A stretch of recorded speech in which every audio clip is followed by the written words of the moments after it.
Lenoe পোলা পান রে পালাই গেলাম তোদের কারণে। ঠিক ঠিক না? গাওয়া যাবে? ও পোলা পান রে পালাই গেলাম তোদের কারণে। রিজার্ভ ফান্ড বস্তায় ভরে দিনের ভোট রাতে করে। ঠিক, রিজার্ভ ফান্ড বস্তায় ভরে দিনের ভোট রাতে করে। উন্নয়নের গান ধরে উন্নয়নের গান ধরে তবু তোদের মোহন পাইলাম না রে। পালাই গেলাম তোদের কারণে। বলেন ও পোলা পান রে পালাই গেলাম তোদের কারণে। পালাইছে না? পরের কলি গাবো। আমি এখন বাংলা ছাড়ি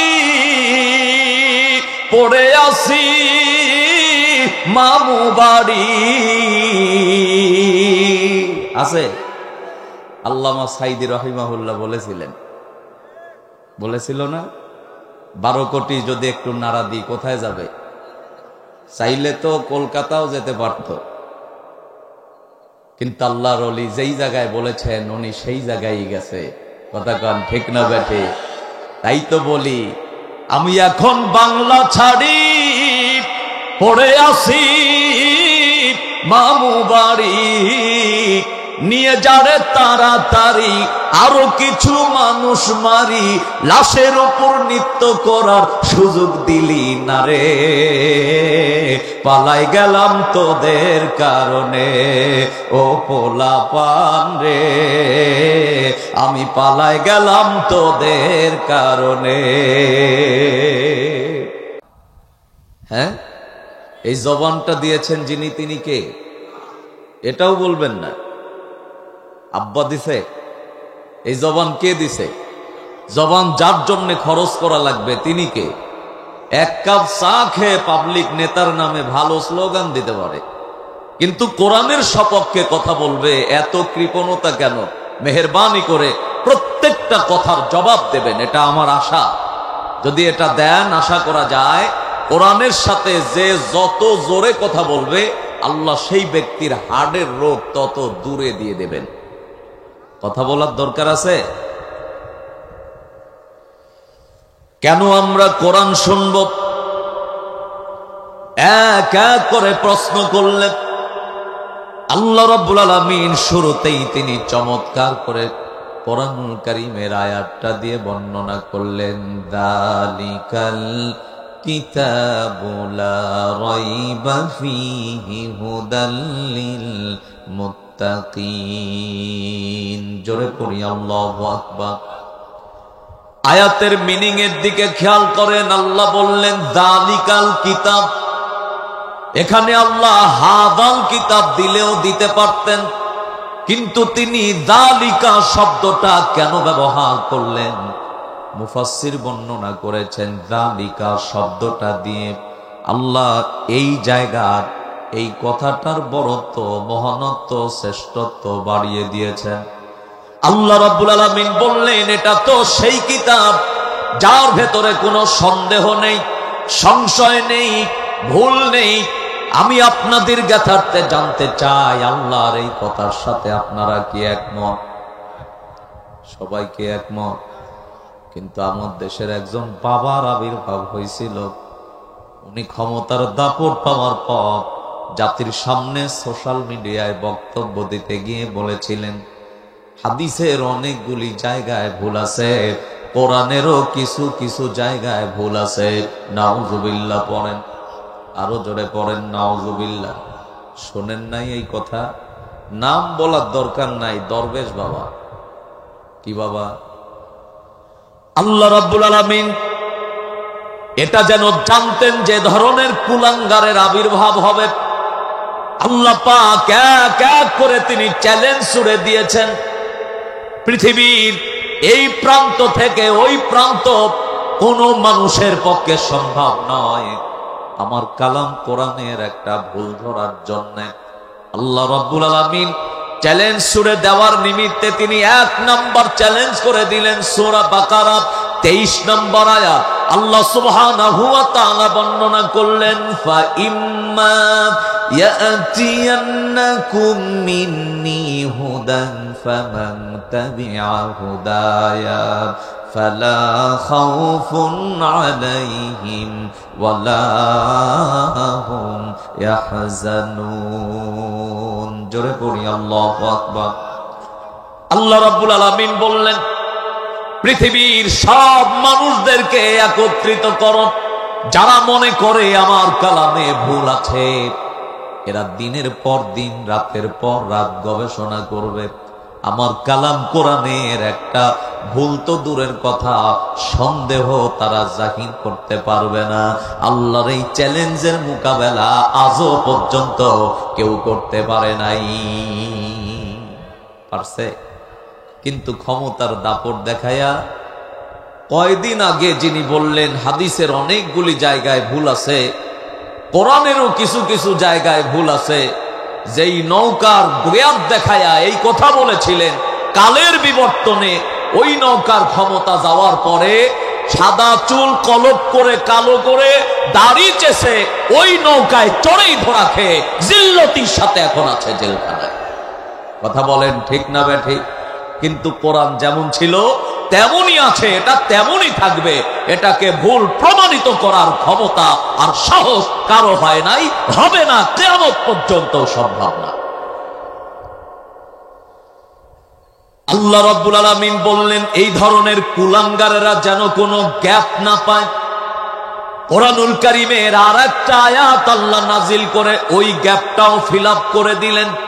রব্বুল আলামিন চমৎকার করে বললেন, কুল্লা ইনজতামাআতিল ইনসু ওয়াল জিন্নু আলা আইয়াতু বিমিসলি হাযাল কুরআন লা ইয়াতুনা বিমিসলিহি ওয়ালাউ কানা বা'দুহুম লিবা'দিন যাহিরা। জোরে পড়ি আল্লাহু আকবার। এই আয়াতে আল্লাহ রাব্বুল আলামিন বললেন, জাতিকে জানায় দাও, ইনিজতামাআতিল ইনস। মুফাসসির বর্ণনা করেছেন, ইনস মানে শুধু একজন মানুষ নয়, সকল মানুষ। পরের শব্দে আল্লাহ বললেন, জিন, মানুষ এবং জিন সবগুলির হেল্প নিয়ে যদি তারা আমার কালাম কোরআনের ভুল ধরার জন্য চেষ্টা চালায়, আল্লাহর ঘোষণা হলো সবার হেল্প নিয়ে আমার কালামের একটা সূরা, একটা আয়াত, এটা যদি কেউ নতুন করে তৈরি করতে পারে, আল্লাহর ঘোষণা অনুপাতে আজও পর্যন্ত এই দুঃসাহস করার ক্ষমতা কারো হয়? কথা বলা লাগবে, কারো হয়? আগামী ভবিষ্যতেও হবে। আমার দিনী ভাইরা, আপনাদের এই এলাকায় গণপতি সর্দার হাটখোলা ঐতিহ্যবাহী জামে মসজিদের ইমাম সাহেব আজ থেকে 30 বছর আগে সূরা ফাতিহা তেলাওয়াত করতে গিয়ে যেই জায়গায় জবর দিয়ে পড়েছে, 30 বছর পরে ওই জায়গায় কি জের দিয়ে পড়ে? যেই জায়গায় জের দিয়ে পড়েছে 30 বছর আগে, 30 বছর পরে ওই জায়গায় কি পেশ দিয়ে পড়ে? তাহলে বোঝা গেল একটা শব্দ তো দূরের কথা, জের জবর পেশের ভেতরেও পরিবর্তন আর পরিবর্ধন আনার ক্ষমতা কারো হয় নাই। আর এই কুলাঙ্গার বলেছে কিছু কিছু জায়গায় ভুল আছে, আমি ওই জায়গায় গিয়ে ঘোষণা দিয়েছি, এই অবস্থায় থেকে যদি সে তাওবা করে ফিরে না আসে, ওই অবস্থায় মৃত্যু হলে আল্লাহ কসম ওর জন্য জান্নাত হারাম, হারাম এবং হারাম। কথা গান ঠিক না? আমার দিনী ভাইয়েরা, আল্লাহ রাব্বুল আলামিন এই আয়াতের ভেতর থেকে আমাদেরকে যেই মেসেজটা দিয়ে দিলেন, কোরআনের ভুল ধরার জন্য কোরআনের একটা আয়াত নতুন করে সংযোজন করার ক্ষমতা কারো হয় নাই, কারো হবেও না। এবার আমাদের জানার দরকার হলো কি মেসেজটা আমরা পেলাম। কোরআনে ভুল নেই, আমি আপনাদের কাছে জানতে চাই, একটু আওয়াজ করে বলেন তো, আমাদের জীবনে ভুল আছে না নাই? সবার কি আছে? বলবো কত কথা। টাঙ্গাইলের এক দালাল ও আবার কিছুদিন পূর্বে সোশ্যাল মিডিয়ায় বক্তব্য দিতে গিয়ে বললেন, মোল্লা মুয়াজ্জিনেরা যখন হাত তুলে বলে আল্লাহ আমাকে মাফ করে দাও, আমার আব্বাকে মাফ করে দাও, আমি গুনাহ করেছি মাফ করে দাও, দালালটা বলেছিলেন এই হাত দিয়ে এই পাশে চপেটাঘাত করে আমি অহংকার করে বলতে পারি আমার জীবনে কোনো গুনাহ নাই। নাউজুবিল্লাহ পড়েন। নাম জানেন তার? এই তো সবই খবর আপনাদের কাছে আছে। আমি টাঙ্গাইলেও গিয়ে বলেছি যদি এখনো সময় থাকতে তাওবা করে ফিরে না আসেন, এই অবস্থায় আপনার যদি মৃত্যু হয়। তাফসীর মিডিয়া সাতক্ষীরা একটি ইসলামিক ওয়াজ ও কোরআন তেলাওয়াত মিডিয়া। আপনার জন্যও জান্নাত হারাম, হারাম এবং হারাম। আমাদের গুনাহ আছে, কথা কন না আছে? ঘুম থেকে জাগ্রত হয়েছেন, আবারও ঘুমাতে যাবেন, আখেরি মোনাজাতের পরে বালিশে মাথাটা রেখে 2টা মিনিট একটু আত্মসমালোচনা করবেন। জীবনের 1 ঘন্টা যতটা অপরাধ করি, আমার ব্যক্তি জীবনের দিকে তাকালে লক্ষ্য করা যায় এতটা নেকি আমার জীবনে নাই। 1 ঘন্টার গুনাহ যদি আমার বাবা জানতো, আমাকে সন্তান হিসাবে পরিচয় দিত না। 1 ঘন্টার অপরাধের খবর যদি আমার বাবারটা আমি জানতাম, আমি আমার বাবাকে পরিচয় দিতাম না বাবা বলে। বলেন তো আল্লাহর কাছে তাওবা করার দরকার আমাদের আছে না নাই? আছে না নাই? আমি এই আয়াতগুলি নিয়ে যখন গবেষণায় বসলাম, ফজর সালাত আদায় করে গবেষণায় বসেছি, জোহরের সময় হয়ে গেছে। আল্লাহ রাব্বুল আলামিন চমৎকার 2টা আয়াত এটার ভেতরে কোট করে জানায় দিলেন, জাতি অপরাধ করবে, আমার কাছে যদি মাথা নিচু করে তাওবা করে, আমি আল্লাহ জাতির জীবনের গুনাহগুলি মাফ করে দেব। শুধু গুনাহ মাফই করব না, বরং তাদেরকে আমার জান্নাতের মালিক বানিয়ে দেব। সূরা নাজিয়ার 2টা আয়াতে আল্লাহ তথ্য দান করলেন। রব্বুল আলামিন 40 এবং 41 নম্বর আয়াত দিয়ে জাতির জ্ঞাতার্থে বর্ণনা করতে গিয়ে বললেন, ওয়া আম্মা মান খাফা মাকামা রাব্বিহি ওয়া নাহান নাফসা আনিল হাওয়া ফা ইন্নাল জান্নাতা হিয়াল মাওয়া। জোরে পড়ি আল্লাহু আকবার। এই আয়াতটা যখন নিয়ে গবেষণা করলাম, মুফাসসির চমৎকার একটা তথ্য দিলেন। আমিরুল মুমিনিন খলিফাতুল মুসলিমিন হযরত ওমর ফারুক রাদিয়াল্লাহু তাআলা আনহুর খেলাফতের সময় একজন যুবক অত্যন্ত পরহেজগার ছিল। মসজিদের মিনার থেকে যখন আজানের ধ্বনি ভেসে আসছে, হাইয়া আলাস সালাত, কাম টু দা প্রেয়ার, হাইয়া আলাল ফালাহ, কাম টু দা সাকসেস, বান্দা আসো কল্যাণের দিকে, আসো মঙ্গলের দিকে। আল্লাহর গোলামটা বিছানায় 1 সেকেন্ড পিঠ লাগায় রাখেন নাই, পিঠটা বিছানার থেকে উঠাইয়া ঠান্ডা পানি দিয়ে ওযু করে আল্লাহর গোলাম মসজিদের জায়নামাজের মুসাল্লায় দাঁড়ায়া আল্লাহু আকবার তাকবীরে তাহরিমা বেদে সূরা ফাতিহা তেলাওয়াত যখন শুরু করে দেয়, আল্লাহ বললেন বান্দা যেন সূরা ফাতিহা তেলাওয়াত করে না, বরং সে আমি আল্লাহর সাথে কথা বলা শুরু করে দেয়। আল্লাহর গোলামটা সালাত শেষ হয়ে গেল, কোরআনুল কারীমের তেলাওয়াত শুরু করেন। তেলাওয়াত করতে করতে একটু যখন বোরিং ফিল হয়, তাসবিহ তাহলিল তেলাওয়াত করেন। আল্লাহর এই গোলামটা মেজর একটা গুনার মধ্যে নিমজ্জিত হয়ে গেছে। কোরআনুল কারীমের এই 2টা আয়াত তিনি তার মস্তিষ্কে নিয়ে বারবার করে তিনি শুধু পড়েন আর বলেন, মালিক গুনাহ করেছি তো ঘোষণা করেছো, তাকে জান্নাত দান করে দাও। আমার দিনী ভাইরা, আল্লাহর এই গোলামটা বারবার করে তার স্মৃতি পথে এই আয়াত 2টা ভাষায় নিয়ে আসে। এক পর্যায়ে তিনি সেন্সলেস হয়ে গেলেন। মুফাসসির বর্ণনা করলেন, একটু পরে আবারও যখন তার সেন্স ফিরে এসেছে, আল্লাহর গোলাম এই 2টা আয়াত আবারও তিনি বারবার করে তেলাওয়াত করেন। দ্বিতীয়বার তিনি সেন্সলেস হয়ে গেলেন। আল্লাহ সুবহানাহু ওয়া তাআলার গোলাম পার্থিব জগতের সফর শেষ করে পরলৌকিক জগতে চলে গেলেন। ইন্না লিল্লাহি ওয়া ইন্না ইলাইহি রাজিউন। খবর চলে গেল হযরত ওমরের কাছে। হযরত ওমর আসলেন, তাকে গোসল করানো হলো, কাফন পরানো হলো। হযরত ওমর এই যুবকটাকে কবরস্থ করে কবরের পাশে দাঁড়ায়া কয়েকটা বক্তব্য দিয়েছিলেন। মুফাসসির এক এক করে জাতির জ্ঞাতার্থে সেই বক্তব্যটা তুলে ধরেছেন। হযরত ওমর বললেন, এক নাম্বার বক্তব্য, নবীর সাহাবীরা, আমার অনুসারীরা, এই মুহূর্তে যেই যুবকটাকে কবরস্থ করলাম, জেনে রাখো এই আশেপাশে যদি কোনো ব্যক্তির কবর জান্নাতি কবর দেখতে চাও, আমি ওমরের মন বলতেছে এই কবরটাই হলো আল্লাহ জান্নাতি কবর। হযরত ওমর 2 নাম্বার উক্তি পোষণ করে বলেছিলেন, আমার অনুসারীরা, আমি ওমরের আক্ষেপ হলো কবরে যেই যুবকটাকে রাখলাম, লাশটা যদি ওর না হয়ে আমি ওমরের হতো, আমার জীবনটা ধন্য হয়ে যেত। আল্লাহু আকবার কোন। কেন? হযরত ওমর কোন ওমর? যিনি লাঙ্গা তরবারি নিয়ে নবীজির কল্লা কাটার জন্য গেলেন।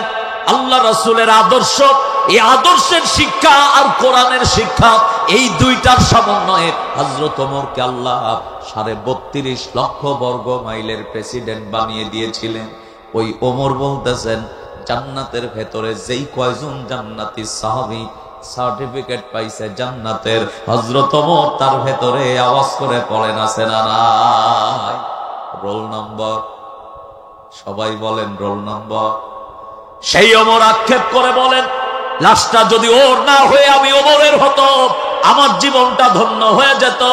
হযরত ওমর 3 নাম্বার উক্তি পোষণ করে বললেন, নবীর সাহাবীরা রে, আমি তোমাদের জ্ঞাতার্থে বলতে চাই, আল্লাহর কালাম কোরআনের আয়াত প্রমাণ করে একজন বান্দা অপরাধ করেছে, এই বান্দাটা আল্লাহর সামনে দাঁড়াতে হবে।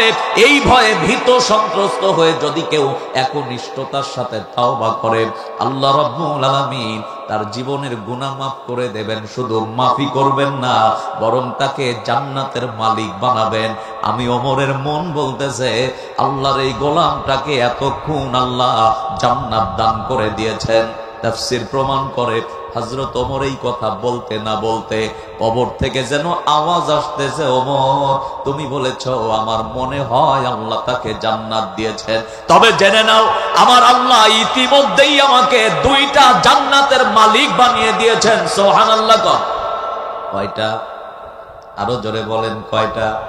হযরত ওমর ওই সময় আর কোনো কথা বলেন নাই, সাহাবায়ে কেরামদেরকে বলেন নাই আমি এই আওয়াজ শুনলাম, কারণ কোরআনে যেটার দলিল নাই হযরত ওমর সমাজে ওটা বাস্তবায়নের জন্য বলেন নাই। ওমর চলে গেলেন, কোরআন স্টাডি করলেন, আর মনে মনে বলছেন, মালিক তুমি না বলেছো তিবিয়ানাল লিকুল্লি শাই, এমন কোন কথা নেই যেটা আল্লাহ তুমি কোরআনে বলো নাই। হযরত ওমর স্টাডি শুরু করলেন, সূরা তেলাওয়াত শেষ হয়ে যায়, আরেকটা সূরা তেলাওয়াত শুরু করেন। পড়তে পড়তে সূরা আর রহমান 46 নম্বর আয়াতে গিয়ে হযরত ওমর ব্রেক দিলেন।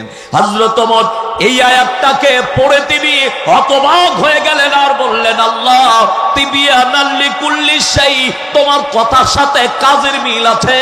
যেই বান্দা অপরাধ করার পরে তোমার কাছে দাঁড়ায়া একনিষ্ঠতার সাথে তাওবা করে, আল্লাহ তুমি বলেছো তার গুনাহ মাফ করে দিবে। শুধু মাফই করবে না, ওই আয়াতে বললে ফাইনাল জান্নাতা হিয়াল মাওয়া, তুমি তাকে জান্নাত দান করবে। কবরের সামনে দাঁড়ায়া যখন আমি এই কথা বললাম, আওয়াজ শুনতে পেলাম, আল্লাহ তুমি 2টা জান্নাত তাকে দান করো। আজকে এই আয়াতটা পড়ে আমি অবাক হয়ে গেছি, মালিক তুমি তো 2টা জান্নাতের মালিকই বানাবে। আল্লাহ সূরা রহমানের 46 নম্বর আয়াতে চমৎকার করে বলে দিলেন, ওয়ালিমান খাফা মাকাম রাব্বিহি জান্নাতান। আরো জোরে পড়েন আল্লাহু আকবার। আলেম ওলামা রয়েছেন, ওয়ালিমান খাফা মাকামা রাব্বিহি জান্নাতান। এই জান্নাতান শব্দের অর্থ জান্নাত একটা নয়, বরং জান্নাত, এই দিকে তাকান, লুক এট মি, জান্নাত 2টা। তো আমাদের দরকার আছে জান্নাতের, বলেন? যদি দরকার থাকে তাহলে 1 নাম্বার কোরআন কেন শুনবেন? মেসেজটা নেন। আল্লাহ শুরুর আয়াতে বললেন, এটাতে কোনো ভুল নেই, সন্দেহ নেই। পরের 2টা আয়াত পড়েছি, এটা হলো চ্যালেঞ্জ সূচক। আল্লাহ বললেন, কেউ আমার আয়াত একটা বাড়াতেও পারবে না, কমাতেও পারবে না। তাহলে নিজের জীবনের ভুল আছে, পারিবারিক জীবনের ভুল আছে, সামাজিক জীবনের ভুল আছে। নিজের জীবনের ভুল থাকলে কোরআন মোতাবেক চলেন, আল্লাহ ভুল পরিবর্তন করে দিতে পারে। কতক্ষণ পারে? এটা যে পারে আল্লাহ সূরা নাজিয়ার 40-41, সূরা আর রহমানের 46, এই তিনটা আয়াত দিয়ে আল্লাহ তার প্রমাণ করে দিলেন। এটা আমাদের দরকার এই কারণে, কারণ চিরজীবন কেউ আমরা পৃথিবীতে থাকার জন্যে। তাই তো আমার দেশের একজন গীতিকার বলেছেন, দুনিয়া থাকার জায়গা না, এ দুনিয়া থাকার জায়গা না, দুনিয়া থাকার জায়গা না, এ দুনিয়া থাকার জায়গা না। ঠিক না বে ঠিক? না ফেরার দেশে যাইবা একদিন ফেসে, না ফেরার দেশে যাইবা একদিন ফেসে, আর তো ফিরা আইবা না, এ দুনিয়া থাকার জায়গা না, দুনিয়া থাকার জায়গা না, এ দুনিয়া থাকার জায়গা না। ঠিক না বে ঠিক? নাকের কাছে জীবন তোমার, মরণ ঘাড়ের পিছে, নাকের কাছে জীবন তোমার, মরণ ঘাড়ের পিছে, পরাণ পাখি দিলে ফাঁকি, সবই তোমার মিছে। চোখ বুদিলে একবার তো, হায়রে চোখ বুদিলে একবার তো ফিরা আইবা না, এ দুনিয়া থাকার জায়গা না, দুনিয়া থাকার জায়গা না, এ দুনিয়া থাকার জায়গা না, দুনিয়া থাকার জায়গা। তাহলে নিজের দিকে খেয়াল করে, পরিবারের দিকে খেয়াল করে, আন্তর্জাতিক পরিমণ্ডলের দিকে খেয়াল করে, প্রত্যেকটা সেক্টরের ভুল নিজেকে সংশোধন করার জন্য অবশ্যই আল্লাহর কাছে ফিরে এসে তাওবা করার দরকার। বলেন তো আছে না নাই? আছে না নাই? কোরআন মেনে নিয়ে কোরআনের ছাত্র হওয়ারও দরকার কি আছে? আছে। তাহলে 1 নম্বর পয়েন্ট যদি বুঝেন, আর সামনের দিকে যাওয়ার দরকার নাই। আমরা 2 নম্বর পয়েন্টে চলে যাই। এবার বললাম আল্লাহ কেন আমরা কোরআনটা শুনবো, কি আছে এর ভেতরে? আল্লাহ রাব্বুল আলামিন আবারও আয়াত নাজিল করে জানায় দিলেন, ওয়াহাদা কিতাবুন আনজালনাহু মুবারাকুন ফাত্তাবিউহু ওয়াত্তাকু লাআল্লাকুম তুরহামুন। জোরে পড়ি আল্লাহু আকবার। আয়াতের মিনিং এর দিকে খেয়াল করেন। আল্লাহ বললেন হাদা কিতাব, এই কিতাব দ্বারা আল্লাহ বাইবেলকে বুঝান নাই, নোবেলকে বুঝান নাই, রামায়ণকে বুঝান নাই, ত্রিপিটককে বুঝান নাই, ওল্ড টেস্টামেন্ট, নিউ টেস্টামেন্ট, জিন্দা বিস্তা, গীতা, এগুলিকে আল্লাহ বুঝান নাই। আল্লাহ কিতাব দ্বারা মুকাম্মেল নিজামে হায়াত, পবিত্র কালাম, ঐশী গ্রন্থ কোরআনকে বুঝালেন। আর বললেন জাতির লোকদেরকে বলে দাও আনজালনা, এটা আমি আল্লাহ নাজিল করেছি। দুনিয়ার কোন আলেম এটা নাজিল করে নাই, দুনিয়ার কোন বাবা এই কোরআন নাজিল করেন নাই। কোরআন যিনি নাজিল করেছে একটু হুঙ্কার দিয়ে বলেন তো তিনি কে? সবাই আওয়াজ করে বলেন তিনি কে? সরাসরি আল্লাহ আয়াত দিয়ে বললেন আনজালনা, এটা আমি আল্লাহ নাজিল করেছি। কেন নাজিল করলেন, কি কারণে করলেন? আল্লাহ পরের একটা শব্দ দিলেন মুবারাকান। মুবারাকানের ব্যাখ্যা পরে দেখবেন, এক মুবারাকানের ব্যাখ্যা 1 রাত পড়েছি, এরপরেও শেষ করতে পারি নাই। মুফাসসির বর্ণনা করেছেন আমি বান্দা এবং বান্দীদের সৌভাগ্যের চাবিকাঠি করে কোরআনটাকে নাজিল করেছি। একজন বান্দা ভুলের ভেতরে নিমজ্জিত হয়ে গেছে, আমার কোরআনের কাছে একবার যদি দৃষ্টিপাত করে আমি আমার ওই বান্দাটাকে ভুল সংশোধন করে জান্নাতের রাস্তা দেখায় দেব। সুবহানাল্লাহ বলেন। তাই তো আমি আমার ভাষায় বলি কোরআন আল্লাহর বাণী, এটা আমরা কেহ মানি কিংবা কেহ নাহি মানি। আল্লাহ বলেছেন যে মানবে আমার কোরআন খানি, সমাজে থাকবে না তার কোন গ্লানি। আল্লাহ রাব্বুল আলামিন বলেছেন দুজকের আগুনকে আমাদের জন্য করে দেবেন একেবারে পানি। ক্ষমতা আল্লাহর আছে, এই যে মুবারাকান, আল্লাহ বললেন এটা বান্দা এবং বান্দীদের সৌভাগ্যের চাবিকাঠি করে আমি আল্লাহ নাজিল করেছি। বাঁকা পথে আছো, কোরআন মানো, সোজা পথ দেখাবো। জাহান্নামের রাস্তায় আছো, কোরআন মানো, জান্নাতের রাস্তা দেখাবো। অন্ধকারে আছো, কোরআন মানো, আমি আলোর পথ দেখাবো। যদি এতটা বরকত নিয়ে আল্লাহর কালাম কোরআন আল্লাহ নাজিল করে, বলেন তো সেই কোরআনের ছাত্র হওয়ার দরকার আমাদের আছে না নাই? কথা কয় না, আছে না নাই? তাই তো আমি অনেক আগে লিখেছিলাম, মুমিন ভাই সময় নাই, কোরআন পড়ো, দুনিয়ার মোহাব্বত একটু ছাড়ো। কোরআন আর হাদিস পড়ে এ দুনিয়াতে মনটা গড়ো, তারপরে তুমি মরতে পারো। এ দুনিয়াতে মনটা গড়ো, তারপরে তুমি মরতে পারো। যুবক ভাইরা বলা যাবে? সবাই আমার সাথে বলো, মুমিন ভাই সময় নাই, কোরআন পড়ো, দুনিয়ার মোহাব্বত একটু ছাড়ো। কোরআন আর হাদিস পড়ে এ দুনিয়াতে মনটা গড়ো, তারপরে তুমি মরতে পারো। এ দুনিয়াতে মনটা গড়ো, তারপরে তুমি মরতে পারো। তুমি মরবে যখন তোমায় পড়াবে কাফন, কেউ হবে না আপন। দুনিয়ারি মায়া জালে থেকো না আর মেতে, বাবা মায়ের আদর ফেলে হবে তোমার যেতে। পাপ পুণ্যের হিসাব শেষে আমল হবে দিতে। মুমিন ভাই সময় নাই, কোরআন পড়ো, দুনিয়ার মোহাব্বত একটু ছাড়ো। কোরআন আর হাদিস পড়ে এ দুনিয়াতে মনটা গড়ো, তারপরে তুমি মরতে পারো। এ দুনিয়াতে মনটা গড়ো, তারপরে তুমি মরতে পারো। ঠিক কথা বলেন? ঠিক। আমি কি মোনাজাত দেব না আর একটু চালাবো? আর একটু চলবে? জাহাঙ্গীর ভাই চলবে আর একটু? আরো কিছু সময় চালাবো ভাই? এখন আমি শুরুই করিনি, কারণ আমার একবারে কথা শুধু বস্তার মুখ খুলে দিয়ে দিলাম, এটা তো বস্তা না, একটু অপেক্ষা করা লাগবে। আমি আস্তে আস্তে সেই দিকে যাব। তবে আমার বিশ্বাস, আমি কোরআন এন্ড সুন্নাহ বর্তমান প্রেক্ষাপট এই তিনটার সমন্বয়ে জাতির জ্ঞাতার্থে যে আলোচনাটা কোরআন থেকে উপস্থাপন করব, আপনাদের কাছে নতুন মনে হবে ইনশাআল্লাহ। সাইজ দেখে বোঝার কায়দা নাই।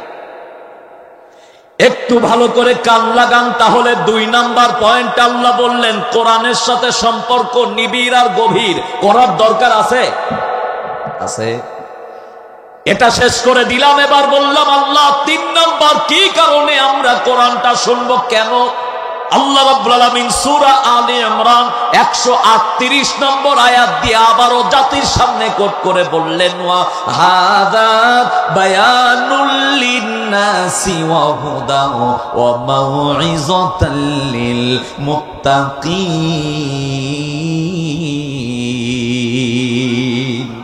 আরো জোরে পড়েন আল্লাহু আকবার। এই আয়াতে আল্লাহ বললেন হাযা বায়ান, আমি কোরআনটাকে বায়ানের কিতাব করে নাজিল করেছি, ওয়াজের কিতাব করে নাজিল করেছি। জাতির সামনে বলো এটা নসিহতের কিতাব করে নাজিল করেছি। কেন তারা এটার কথা শুনবে না? যারা মনে করে আনজালনা, কোরআন আমি নাজিল করেছি, সে আল্লাহই তো আমি বললাম এটা বায়ানের কিতাব। 10 জন মানুষও যদি সামনে থাকে, আল্লাহর কালাম কোরআন দিয়ে যাদের সামনে বক্তব্য দেওয়া লাগবে, হুকুম কার? বাপদাদার মানদাবতা আমলের রূপক বানোয়াট বিবৃতি জাতির সামনে উপস্থাপন করা যাবে না। আল্লাহর কালাম কোরআন দিয়ে কেন আপনি বক্তব্য দেবেন? আল্লাহ রাব্বুল আলামিন পরের আয়াতে তিনি আবারও বর্ণনা করে জানায় দিলেন, ওয়ানাজ্জালনা আলাইকাল কিতাবা তিবয়ানান লিকুল্লি শাইইন ওয়া হুদা ওয়া রাহমাতাও ওয়া বুশরা লিল মুসলিমিন।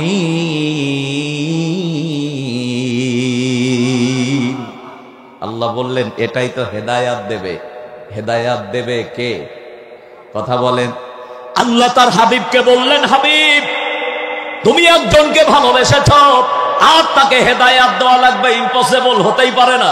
আল্লাহ কোরআন দিয়ে আবারও তার হাবিবকে জানায় দিলেন, ইন্নাকা লা তাহদি মান আহবাবতা ওয়ালাকিন্নাল্লাহা ইয়াহদি মান ইয়াশা ওয়া হুয়া আ'লামু বিল মুহতাদিন। জোরে পড়ি আল্লাহু আকবার।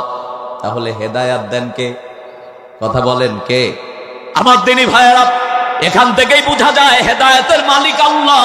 আবারও তিনি বললেন, এটা পাওয়া যাবে কোরআন এন্ড সুন্নাহ অনুসরণের মাধ্যমে, এটা মানার মাধ্যমে। আর এটা মানতে গেলে শোনা লাগবে। যদি মনে করেন হুজুর আমরা কোরআনের কথা শুনবো, তাহলে আমার নির্ধারিত আয়াত থেকে আলোচনা এবার স্টার্ট করতে চাই। আছেন আপনারা? সূরাটার নাম কি? সবাই বলেন কি নাম? মনে নাই কারো? সূরাতুল বুরুজ। আল্লাহ একটা নসিহা জাতির সামনে করতে গিয়ে তিনি কসম করলেন 5টা। জোরে বলেন কয়টা? আরো জোরে। জোর হলো না, জোরসে মারে, তালে তালে। তাও এই হবে কি করে? সূরার শুরুতে আপনারা সবাই জানেন কি তথ্যটা দিয়েছেন আল্লাহ, একটু উপলব্ধি করার বিষয়। মনে করতেছেন যে হুজুর মনে হয় এমনি আর কি মারতেছেন। না, আমার সাথে সবাই একটু পড়েন তো, অসামা পড়েন। অসামা, সামা মানে কি? কি? আকাশ। যদি আমি প্রশ্ন করি আকাশটা কে সৃষ্টি করছে, কোথায় পাইছেন? কোন জায়গায়? আমি যখন সূরা বুরুজ নিয়ে আলোচনায় বসেছি, অসামার ব্যাখ্যা পড়তে আমার 3 রাত সময় লাগছে। কয় রাত? 3 রাত। যে যত মনে করছে আল্লাহ তাকে কত সিম্পল ভাবে পৃথিবীর থেকে বিদায় করে দিয়েছেন, ঠিক না? আবু জেহেলকে 2 জন ছোট্ট সন্তান মাজ এবং মুআওয়াজ, এই 2 জন লাঠি পর্যন্ত ব্যবহার করে নাই, খেজুর ডালের বাড়ি দিয়ে আল্লাহ তাকে বিদায় করেছেন। সে আল্লাহ আছে না? আছে না? 5ই আগস্টের দিকে লক্ষ্য করেন। আমি তো মনে করি আল্লাহ 5 বার কসম করে জাতিকে সুযোগ নেওয়ার জন্য, ফিরে আসার জন্য বলল। এটার পরেও যারা আসে নাই, আল্লাহ 5 বার কসম করে তাদেরই ধ্বংস চাইলেন, আর তারা ধ্বংস হবে না। এটা তো হতে পারে না, তারা ধ্বংস হয়ে গেছে। ইতিহাস প্রমাণ করে যারা একবার জিল্লতির সাথে বিদায় নিয়েছে আর ঘুরে দাঁড়াতে পারে নাই। এজন্যে ফেসবুক আর সোশ্যাল মিডিয়ায় আসতেছি, আসবো এমন তথ্য যারা দেন, আমি আপনাদেরকে বলতে চাই ইতিহাস থেকে শিক্ষা নেন। যারা একবার গেছে এরা কামব্যাক করতে পারেন নাই, ইনারাও কামব্যাক করার সুযোগ পাবে না, পাবে না, পাবে না। কথা বলেন ঠিক না বেঠিক? তাই তো আমার দেশের একজন ভাই চমৎকার করে বলে গেলেন, ও পোলাপান রে পালাই গেলাম তোদের কারণে। ঠিক ঠিক না? গাওয়া যাবে?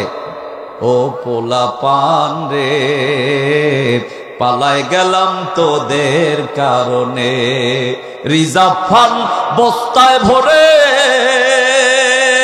দিনের ভোট রাতে করে।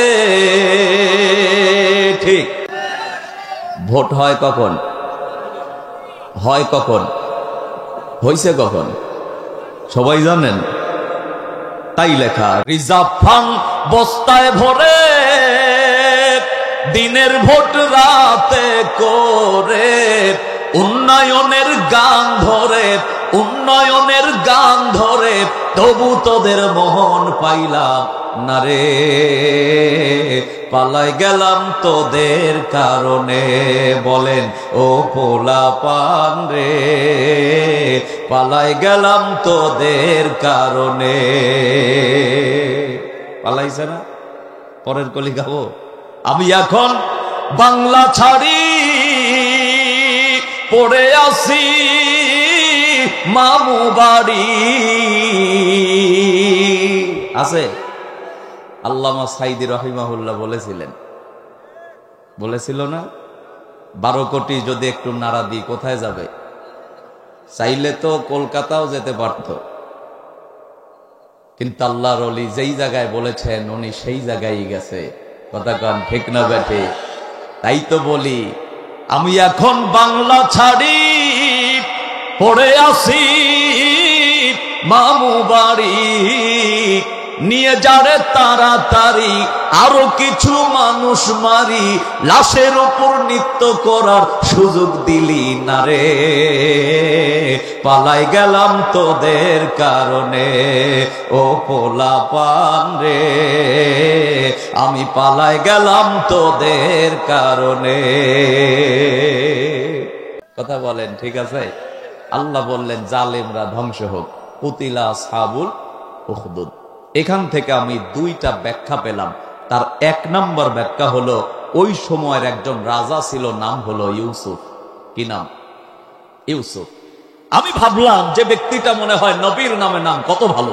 আরেকটু সামনে গিয়ে দেখি ব্যক্তিটা হলেন নম পরিজাত, সমতন্ন ভিন্নম ধর্মস্বতম নিহিত গুহায় মহাজান গের গতস পন্থা বিদায় বিভিন্ন শ্রিত্তায় বিভিন্ন নশ পরিজাত সমতন্ন ভিন্ন।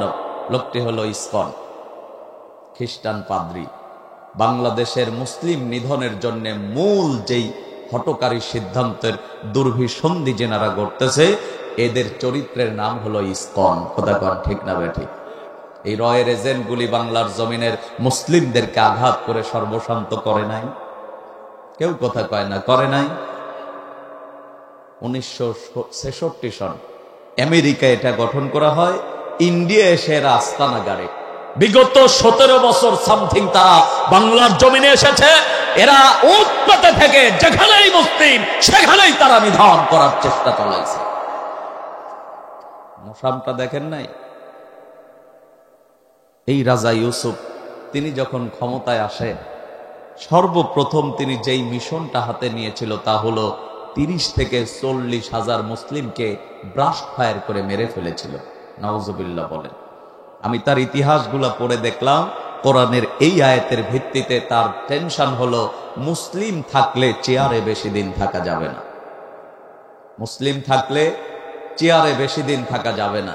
আমি এটার সাথে একটু মিল করায় দিয়ে দেখলাম, আমার দেশের যে লেডি ফেরাউন, যিনি 5ই আগস্টে বিদায় নিয়ে চলে গেলেন, বিগত ইতিহাসের 200 বছরকে ছাড়া দিয়ে এর অবস্থা হলো, তিনিও যখন ক্ষমতায় আসছিলেন সর্বপ্রথম যে মিশন হাতে নিয়েছিলেন তা হলো পিলখানার বিডিআর বিদ্রোহ।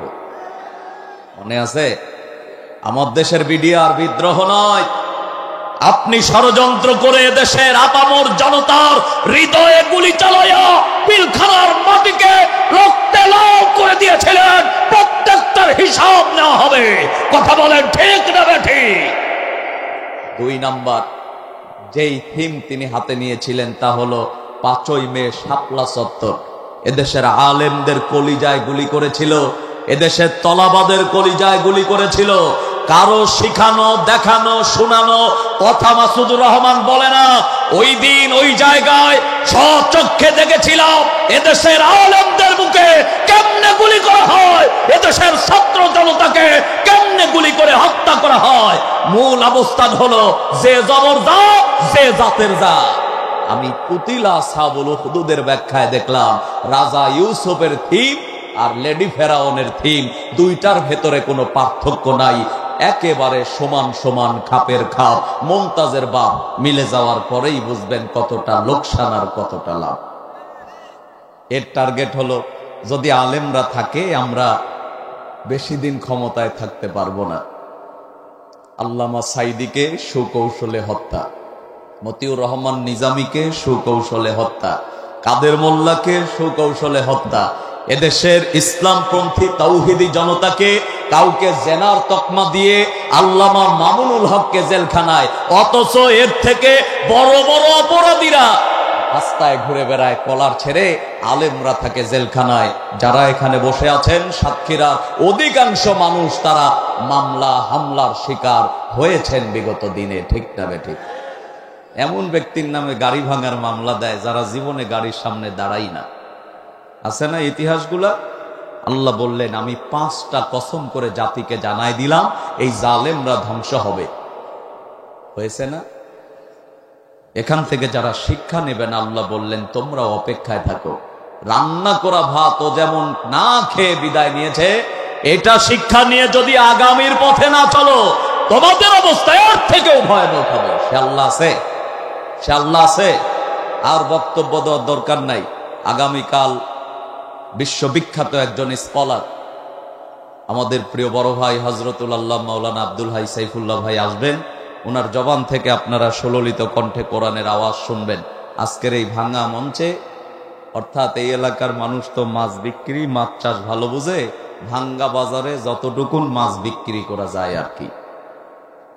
আমি চেষ্টা করলাম আল্লাহর কালাম কোরআন সূরা বুরুজের আঙ্গিকে যতটুকুন কথা বলেছি, আল্লাহ ভুল ত্রুটি পরিলক্ষিত হলে ক্ষমা সুন্দর দৃষ্টিতে মাফ করে দিন। হয়তো আমি আরেকটু বাড়াতেও পারতাম, তবে কমিটমেন্টের বাইরে আমি 1 মিনিট যাই না, এই নজির আমার নাই।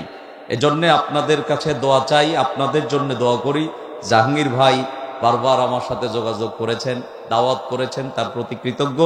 এলাকাবাসীর প্রতি আমি কৃতজ্ঞ। আমার মতো নগণ্য একজন বান্দাকে আপনারা চিফ গেস্ট করে এখানে কথা বলার সুযোগ করে দিয়েছেন। আমি অন্তরস্থল থেকে আপনাদেরকে সাধুবাদ জানাই। প্রিয় ভাইয়েরা, আলোচনার ভেতরে ভুল ত্রুটি পরিলক্ষিত হলে ক্ষমা সুন্দর দৃষ্টিতে মাফ করে দেবেন। দোয়া করবেন আমার জন্যে, আমি যেন কোরআনের জ্ঞানে জ্ঞানী হয়ে কোরআন এন্ড হাদিসের কথা বলে আপনাদেরকে শোনাতে পারি। আল্লাহ যোগ্যতা আরো বাড়িয়ে দিন। বেঁচে থাকলে দেখা হবে আবার, মারা গেলে দেখা হবে হাসরের মাজার। কেউ হবেন না আলোচনা শুনে বেজার।